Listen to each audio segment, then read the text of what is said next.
नमस्कार दोस्तों, आप सभी का गाइडेंस पर में स्वागत है। दोस्तों आप सभी बहुत ज़्यादा परेशान हो रहे हैं क्योंकि रिजल्ट अभी नहीं आ रहा, आंसर की भी नहीं आ रही है। जो कई कैंडिडेट हैं वो कट ऑफ को लेकर भी परेशान हो रहे हैं। तो दोस्तों आज का जो वीडियो बहुत ही खास होने वाला है। आज अपन ये वीडियो आप सभी ने कट ऑफ कहीं न कहीं दोस्तों देख ली होगी, मैंने भी पहले बताई थी। तो आज दोस्तों फिर से अपन एक कट ऑफ के बारे में डिस्कस करने वाले हैं, वो भी TGT, PGT, non teaching all जितने भी दोस्तों आपकी जो पोस्ट निकली हुई एमआरएस में उस सारी पोस्टों की दोस्तों कैटेगरी वाइज अपन बात करने वाले हैं। तो वीडियो को आपको अंत तक देखना है और जो भी हमारे चैनल पर नए पहली बार अगर विजिट कर रहे हो तो दोस्तों आपको चैनल को सब्सक्राइब भी करना है, तो आप अपने दोस्तों में ज़्यादा से ज़्यादा शेयर करना। दोस्तों ये कट ऑफ उस रेंज में है, तो दोस्तों आपको अपने जो डॉक्यूमेंट्स है वो रेडी रखने हैं। काफ़ी जो स्टूडेंट है दोस्तों अभी तक डॉक्यूमेंट्स भी रेडी नहीं कर रहे कि सर हमारे जो मार्क्स कम है, हमें एक आइडिया दीजिए कि कितने जो मार्क्स है जहाँ तक हमारा सिलेक्शन हो जाए। तो दोस्तों अपन बिना किसी देरी के अपन वन बाई वन यहाँ पे एक्सपेक्टेड कट ऑफ देखने वाले हैं और वो भी टीजीटी, पीजीटी, नॉन टीचिंग सभी के देखेंगे दोस्तों, जिससे आप एक डीवी जो लिस्ट है वो आपकी कंफर्म हो सकती है, डीवी तक आप जा सकते हो और डीवी के बाद में दोस्तों आपकी जो फाइनल जो मेरिट लिस्ट बनेगी उसमें भी आपका नंबर आ सकता है। तो यहाँ पे दोस्तों अपन चर्चा करने वाले हैं। सबसे पहले दोस्तों अपन यहाँ आप सभी को पता है कि आपका टोटल 100 मार्क्स का पेपर हुआ है और नेगेटिव मार्किंग यहाँ पे दोस्तों आपके 130 थी और 40 यहाँ पे एमसीक्यू थे और जो 15 क्वेश्चन थे दोस्तों आपके डिस्क्रिप्टिव भी थे। पेपर का लेवल की बात करूँ तो दोस्तों मॉडरेट लेवल का पेपर था आपका। और यहाँ पे सिलेक्शन रेशियो की बात करें कि टायर 2 में कितने गुना पास किए जाएंगे या डीबी में कितने कैंडिडेट बुलाएंगे, तो दोस्तों आपको 3 गुना कैंडिडेट बुलाए जाएंगे। काफी स्टूडेंट इस बात को लेकर भी परेशान है कि सर 3 गुना क्यों बुला रहे हैं। भाई ये स्पष्ट आपका जो नोटिफिकेशन है उसमें लिखा हुआ है, वो 3 गुना डीबी के लिए बुलाएंगे, इसमें कोई किसी प्रकार का कोई डाउट नहीं है। अब बात करते हैं वन बाई वन, यहाँ पे अपन कट ऑफ की बात करने वाले हैं। सबसे पहले अपन पीजीटी की बात करने वाले हैं कि जो पीजीटी कैंडिडेट है, अब दोस्तों पीजीटी में सभी पोस्ट आती है लेकिन यहाँ पे अपन ओवरऑल बात करने वाले हैं। इनके अगर आपके आसपास नंबर बन रहे तो दोस्त तो आप अपने आप को सेफ जोन में मान सकते हैं। दोस्तों जो पीजीटी है इसकी अगर अपन बात करें, अगर यूआर कैंडिडेट की दोस्तों अपन बात करते हैं जिनके दोस्तों 60 से लेकर 68 बन रहे हैं, 60 से लेकर 68 मार्क्स बन रहे हैं, वो अपने आप को सेफ माने क्योंकि यहाँ पे दोस्तों 1400 आपकी जो 60 पोस्ट आई हुई है, अगर यहाँ पे 3 गुना कैंडिडेट लेने वाले हैं यानी कि यहाँ पे 4380 कैंडिडेट वो लेने वाले हैं। तो यूआर की अपन यहाँ पे मान के चल रहे हैं 60 से लेकर 68 मान रहे हैं। और ईडब्ल्यूएस की बात करें दोस्तों 58 से लेकर 64, ओबीसी कैंडिडेट की अगर अपन यहाँ पे बात करें दोस्तों 55 से लेकर 62, और अगर एससी कैंडिडेट की अपन बात करते हैं 48 से लेकर 55, और एसटी कैंडिडेट की दोस्तों यहाँ पे बात करते हैं 45 से लेकर 53। दोस्तों ये सब्जेक्ट के ऊपर भी डिपेंड करता है, कुछ सब्जेक्ट में कट ऑफ थोड़ी सी ज्यादा जाती है, कुछ सब्जेक्ट में थोड़ी सी कम जाती है। इसका जानने का कारण होता है नंबर ऑफ पोस्ट पे डिपेंड करता है। जैसे किसी जो पोस्ट है उसमें अगर सब्जेक्ट है उसमें अगर पोस्ट ज्यादा है तो दोस्तों वहाँ पे कट ऑफ कम जाती है, और किसी में पोस्ट कम है तो वहाँ पे कट ऑफ थोड़ी सी बढ़ जाती है। इस बात का भी आपको ध्यान में रखना है। अब अपन यहाँ पे बात करने वाले हैं टीजीटी कैंडिडेट की बात करने वाले। दोस्तों टीजीटी में अच्छी खासी पोस्ट आई हुई है आपके 3962 आई हुई, 3962 पोस्ट आई हुई है, यानी कि 3 गुना कैंडिडेट बुलाएंगे डीबी के लिए। तो अपन मान के चलते हैं 11,886, 11,886 कैंडिडेट यहाँ पे बुलाने वाले हैं। 11,886 कैंडिडेट यहाँ पे क्वालिफाई करने वाले हैं डीबी के लिए। अब अपन यहाँ पे बात करते हैं कि यूआर कैंडिडेट कहाँ तक सेफ माना जा रहा है। तो दोस्तों यहाँ पर भी कई सब्जेक्ट ऐसी है टीजीटी में जिनकी बहुत ही कम कट ऑफ जाने वाली है, और कई सब्जेक्ट ऐसी है जिनके दोस्तों टीजीटी में ज्यादा कट ऑफ जाने वाली है। तो यहाँ पे अगर अपन ओवरऑल की बात करें तो दोस्तों यूआर की बात करें 58 से लेकर 66 जिनके मार्क्स बन रहे हैं, और ईडब्ल्यूएस की बात करें 55 से लेकर 62, ओबीसी की बात करें 53 से लेकर 60, और एससी कैंडिडेट की बात करें 45 से लेकर 52, और एससी एसटी कैंडिडेट की बात करें 42 से लेकर 50 मार्क्स बन रहे हैं। तो अपने आप को सेफ माने। दोस्तों इस वीडियो के अंत में अपन ये भी बात करेंगे किन किन पोस्टों की जो कट ऑफ है वो लो जाने वाली है, किन किन पोस्टों की हाई जाने वाली है। अब नेक्स्ट अपन बात करने वाले हैं यहाँ पे फीमेल स्टाफ नर्स की बात करने वाले हैं। जो नर्स स्टाफ है दोस्तों इनकी भी इस बार पहली बार दोस्तों ये पोस्ट आई है। जब 2023 में जब वैकेंसी आई थी तब इसकी कोई भी पोस्ट नहीं आई थी। अब दोस्तों मैं आपको एक चीज बताता हूँ, यहाँ पे इसकी जो टायर 1 का जो रिजल्ट है उसमें दोस्तों टायर 1 के जो रिजल्ट में बहुत ही कम कट ऑफ गई थी। यहाँ अगर अपन यूआर की बात करें टायर 1 में दोस्तों ओनली 13 मार्क्स वाले टायर 1 क्लियर किए हैं, और ईडब्ल्यूएस में दोस्तों -13 वाले भी पास किए हैं। और अगर ओबीसी की बात करें तो दोस्तों यहाँ पे 4 मार्क्स वाले पास किए, एससी वाले दोस्तों 7 मार्क्स वाले पास किए और एसटी वाले 10 मार्क्स वाले। तो यहाँ पे अगर ईडब्ल्यूएस ओबीसी एससी में अगर कंपेरिजन किया जाए तो यहाँ पे एसटी के मार्क्स ज्यादा है। तो दोस्तों यहाँ पे बहुत ही कम मार्क्स किए थे, लेकिन ये टायर वन था इसलिए इन लोगों ने यहाँ पे पास कर लिया। पर दोस्तों टायर टू की बात करें तो मिनिमम मार्क्स आना बहुत जरूरी है। अगर अपन मिनिमम मार्क्स की बात करें तो अगर यूआर ईडब्ल्यूएस ओबीसी इनकी बात करें तो 30% मार्क्स आना इनके जरूरी है और एससी एसटी की बात करें तो 25 मार्क्स आना इनके जरूरी है। तो दोस्तों यहाँ पे अगर मैं बात करूँ फीमेल जो भी नर्स स्टाफ में जो भी महिला है, जो भी बहनें हैं उनकी अगर अपन बात करते हैं तो आपकी बहुत ही कम कट ऑफ जाने वाली है।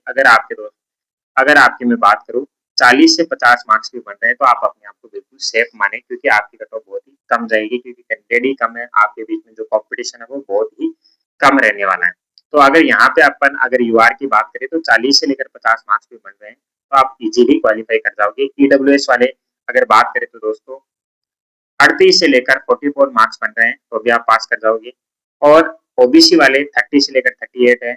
और जो एस यहाँ पे जो एसटी वाले हैं, अब यहाँ पे थोड़ा एससी और एसटी की मैं बात करूँ तो थोड़ा यहाँ पे अगर आपके 40 के आसपास भी बन रहे हैं तो, और दोस्तों इससे कम भी जा सकती है।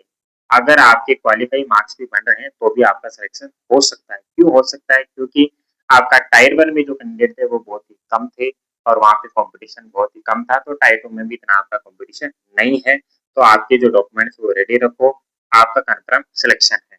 अगर जिनके भी अगर 30 से ऊपर मार्क्स बन रहे हैं, 30 से लेकर 50 के बीच में अगर आपके मार्क्स बन रहे हैं तो आपके सिलेक्शन के चांसेस है।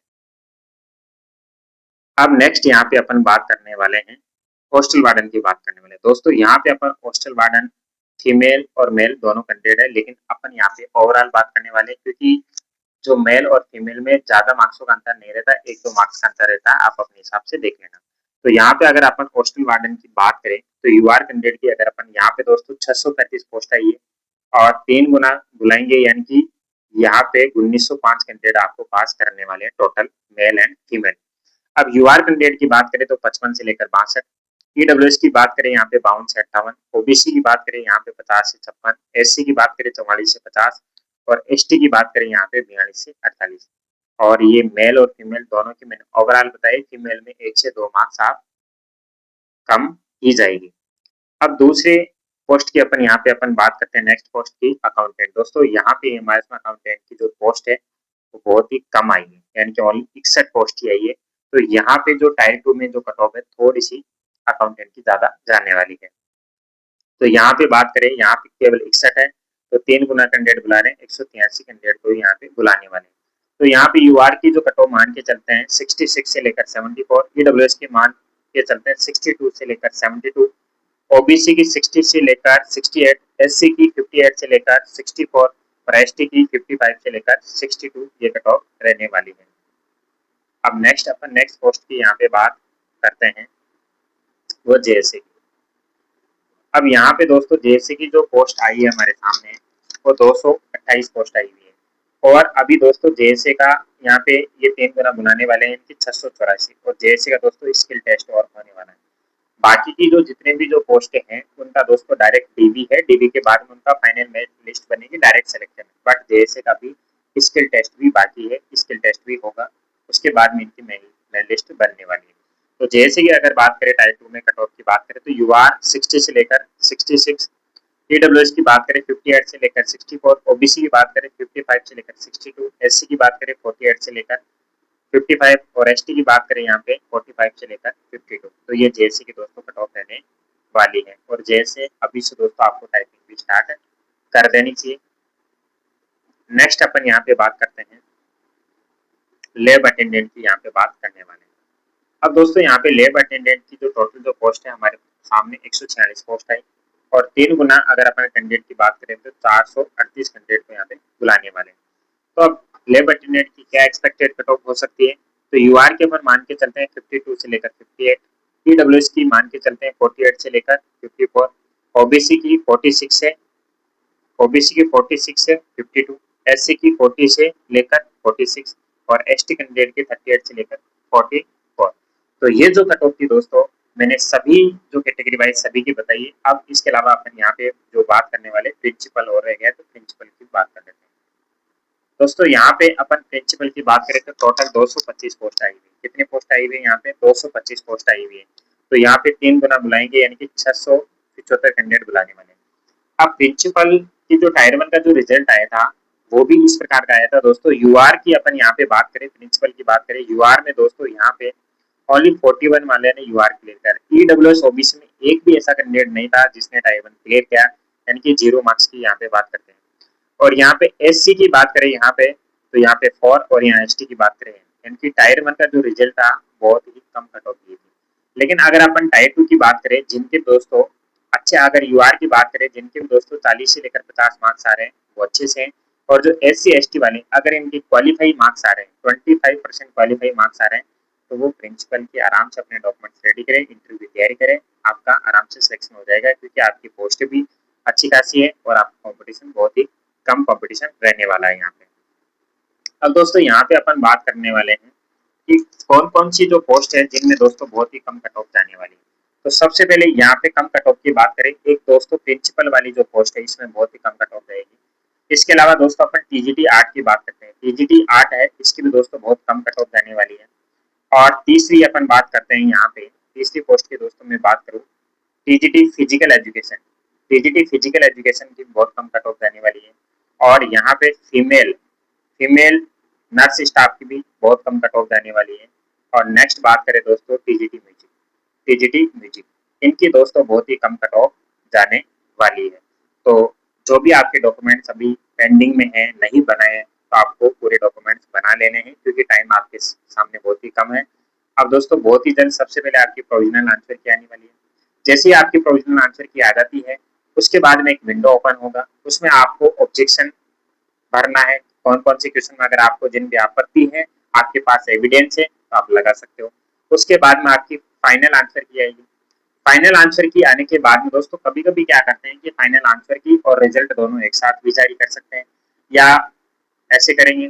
अब उसके बाद में क्या हो जाएगा, रिजल्ट आएगा दोस्तों। जैसे ही आपका रिजल्ट आएगा उसके 10 से 15 दिन में दोस्तों आपकी डीबी की प्रोसेस क्या हो जाएगी, स्टार्ट हो जाएगी। डीबी की प्रोसेस कैसे होगी, आपके पास ईमेल आएगा और फोन के माध्यम से भी आपके पास कॉल आएगा, आपको बताया जाएगा, ईमेल पे पूरा एड्रेस होगा कि कहाँ पे आपका होने वाला है।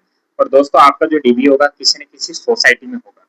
जैसे यहाँ पे मैं कर्नाटक में, तो कर्नाटक की सोसाइटी अलग है, राजस्थान में सोसाइटी अलग है, तो डिफरेंट डिफरेंट सोसाइटी में आपका डीबी होने वाला है। तो डीबी से रिलेटेड जो भी दोस्तों डॉक्यूमेंट्स है इंपॉर्टेंट, वो डॉक्यूमेंट्स रेडी रखिए दोस्तों, बिना किसी डाउट के, क्योंकि आपके पास बहुत कम, आप कई लोग ऐसे करें कि सर मेरे तो मार्क्स कम है, मैं डॉक्यूमेंट क्यों कलेक्ट करूं। भाई मार्क्स कम है फिर भी आपको डॉक्यूमेंट्स कलेक्ट कर लेने चाहिए। क्यों कर लेने चाहिए? क्योंकि ये डॉक्यूमेंट्स अगर आप एक बार आपने कलेक्ट कर लिया, आपके सही है, तो आने वाली जो भी वैकेंसी है दोस्तों उसमें भी आपके डॉक्यूमेंट्स काम आते हैं। इसलिए आपने किसी ने दोस्तों कॉलेज कंप्लीट कर ली, वहां से आप डिग्री नहीं लेके आए, तो वहां से दोस्तों आपको डिग्री लेके आना है। बीएड में से भी डिग्री लेके आना है आपको।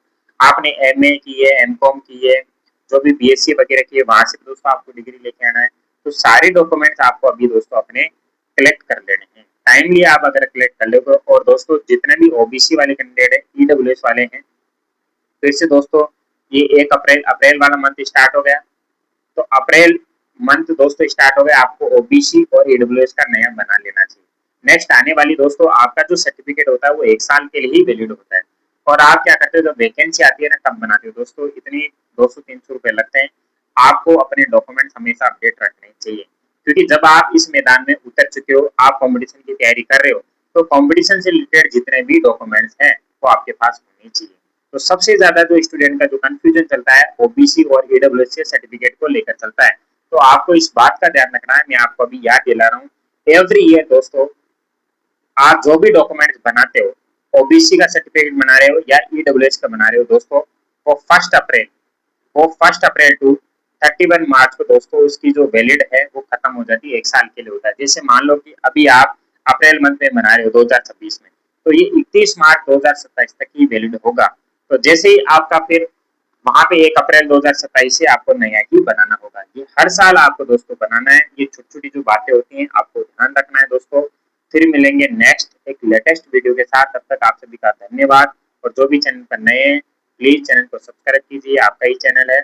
और जो भी इम्पोर्टेंट न्यूज होगी, लेटेस्ट जो भी सूचना होगी, मैं आप तक पहुंचाता रहूंगा। थैंक यू आप सभी का फिर से दिल से धन्यवाद।